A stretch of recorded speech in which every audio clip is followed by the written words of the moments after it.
Hey guys, time to do another movie review. Today I'm off to see the horror mystery film Weapons, which is written, directed and produced by Zack Kregger, and it stars Julia Garner, Josh Brolin and Alden Ehrenreich. So, what's the plot?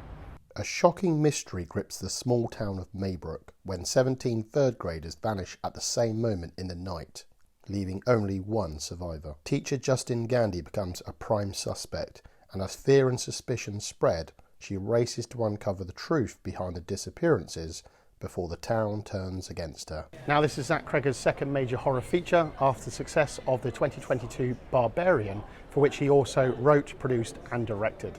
Now, the film started off with a very different cast, which included Pedro Pascal, but because of the 2023 Hollywood writers' strike, which led to scheduling conflicts, the cast had to be replaced. Excitement level, about mid-level. This is another one of those films where I probably would have skipped it, but because I'm reviewing it, here I am once again. But I have seen the trailer, and the trailer looked all right. And on the plus side, they did sort of say that they've kept it intentionally vague to avoid spoilers, which is actually a good thing and something I do appreciate because it's not something you see often these days. Also, it's worth noting that critics are already calling this the best horror film of the year. So we shall see. Tickets just been scanned, so now I'm going to go in, find out what the movie's like, and of course I'll let you know my thoughts after the movie. As always guys, if you do like the content, do press the like and subscribe button, and I'll catch you soon.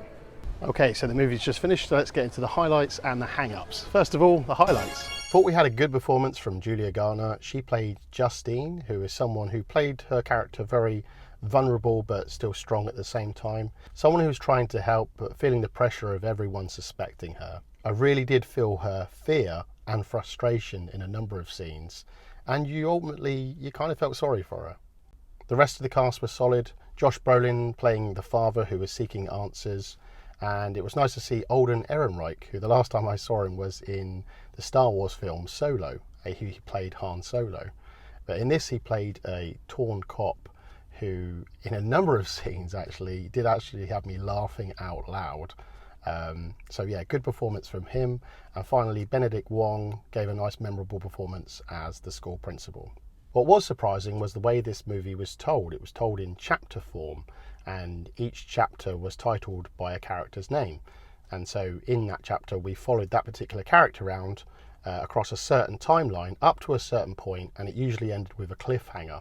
Then we went on to the next character and followed their journey across the very same timeline. So you get the same day from someone else's perspective and see how things play out, and you tend to get more information as to what's happening in this whole event.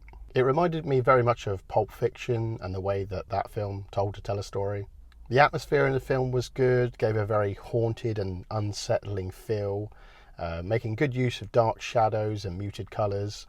And one thing that still stuck with me after the film was I've never seen a doorway open and feel so creepy, and then the next minute there'd be this character running out at full pelt at you, and it really kind of put you on the back foot, and you wouldn't even hear their footsteps, so you couldn't hear them approach, because sometimes the victim would be facing us in the foreground and they're like either moving slowly or very fast in the background. And yeah, it kind of stuck with me after the movie. I kind of felt myself looking over the shoulders because you felt like someone was maybe just up behind you. Sounds crazy, but that was effective. Probably my most favourite part of the movie was right near the beginning. Not at the very beginning, but right near the beginning, we have like a town hall meeting, and their 17 children have gone missing, and the whole town is just trying to come up with answers, and most of their anger is being directed towards Christine, Julia Garner's character, because they believe she's responsible for those children gone missing, even though the children went missing in the middle of the night while they're at home rather than at their school desks, but just because all the students missing are the ones and only the ones in that class. So that was good. I felt like I would like to have seen more of that fleshed out, so then things that happen as a result of that, you would have felt more emotionally on board. Hang-ups. I did not like how this movie began.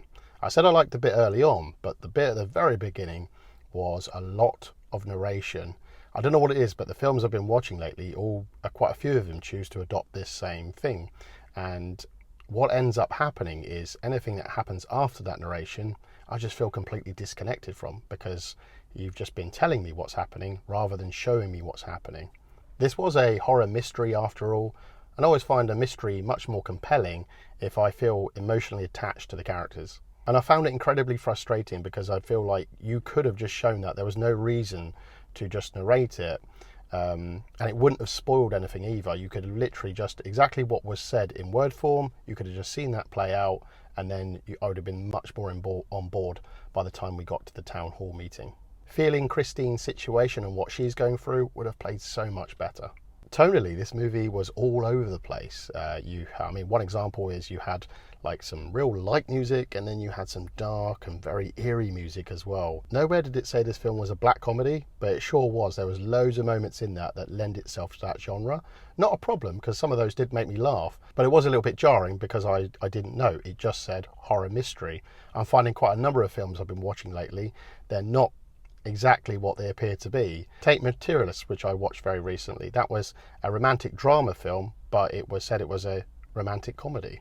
Now, I did enjoy the elements of the black comedy, but I felt the longer the film went on, they just kept getting more crazy and more crazy and more crazy. By the final act of this film, it went on to full-on zany and silly and stupid mode, and it really took me out of the movie. I was already kind of struggling up to that point already, but that kind of pushed it over the edge for me. What was a big letdown was the fact that this film didn't hold on to its mystery very long. By the end of the first chapter, I already knew where the kids were.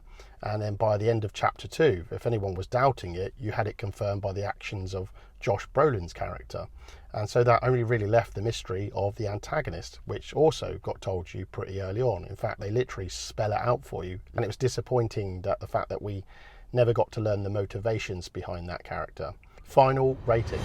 The first half or quarter of this movie is definitely the better part of the film. Because this film doesn't hold on to its mystery very long at all, I felt for me it really affected the movie's pacing.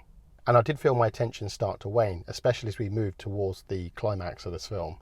Had this movie started out differently, held on to its mystery longer and kept you guessing, and chose to lean more towards the more serious tone rather than the jokey tone, then I think a lot of the movie's problems for me would have gone away or had less of an impact on me. Like I said, I did laugh, I did enjoy moments, had some good scenes here and there, but ultimately I just didn't care. And then when it moved into the more crazy and distasteful elements of the film, that's when I really checked out and I was literally just waiting for the movie to be over. I'm going to give Weapons 2 stars. I'm honestly a little baffled as to why critics are calling this like one of the best horror films or the best horror film of the year. That's strange, that one. And it's got a very good score on Rotten Tomatoes, but for me, the best horror film of the year is easily 28 Years Later. I don't think anything's going to top it, but we shall see. Have you seen Weapons? What did you think of the movie? Did you agree or disagree with me? Let me know in the comments below. If you enjoyed this video, do check out my other playlists. I've got other movie reviews of all the latest movies to hit the cinema. Also, there's ones on movie rankings, movie locations, and movie attractions. As always, do press the like and subscribe button because it helps the channel grow, and of course it will notify you when my next video goes up. Until next time, I'll see you at the movies.